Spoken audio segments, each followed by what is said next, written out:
Et nous a rejoint par téléphone Dr Rami Mina, expert en tourisme. Bonjour. Bonjour.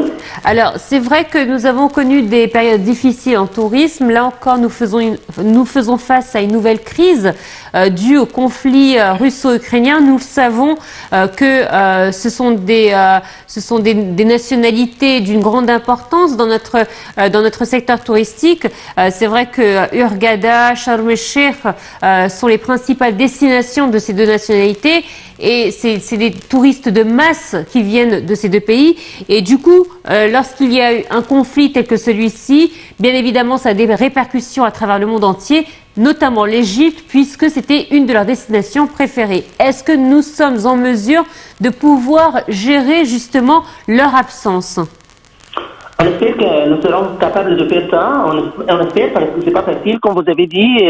Maintenant, toutes les nationalités ont peur parce que c'est le coronavirus qui continue jusqu'à maintenant et aussi une nouvelle crise, comme vous avez dit, la guerre maintenant. Et il y a beaucoup de gens qui pensent peut-être que ça peut monter à devenir la troisième guerre mondiale, des choses comme ça. Donc, il y a beaucoup de gens qui ont peur. Mais on essaye. Le ministre du Tourisme a déclaré qu'il reçoit les Ukrainiens et les Russes qui ne peuvent pas partir de l'Égypte, donc ils peuvent rester dans les hôtels gratuitement. Et c'est une chose tout à fait favorable de l'Égypte sans doute dans une crise comme ça. Mais comme vous avez dit, c'est une crise mondiale. On espère qu'on sera capable de surmonter, mais c'est pas facile en tout cas. C'est une mesure louable qu'a entreprise le ministère du Tourisme et des Antiquités vis-à-vis des touristes qui sont toujours présents en Égypte depuis le début du conflit.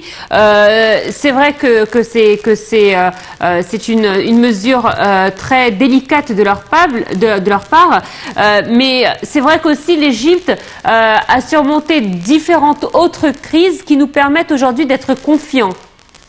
Oui, c'est juste ça. Et une autre chose qu'on essaie maintenant aussi de trouver une solution avec les autres marchés parce que, comme vous savez, le marché ukrainien, le marché russe était un marché tout à fait important de l'Égypte. Il y a beaucoup de gens qui sont venus de ce genre-là.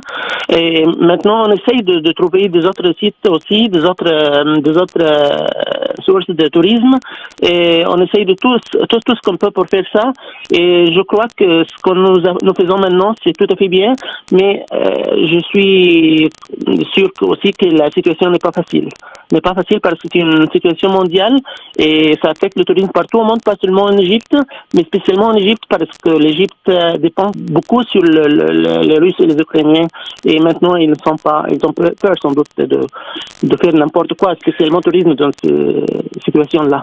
Docteur Rami Mina, merci à vous d'avoir été des nôtres. Je rappelle que vous êtes expert en tourisme. Merci de votre participation. Voilà, c'est ainsi donc que prend fin cette édition. Merci de votre fidélité. Excellente suite de programme sur Night TV International. Au revoir.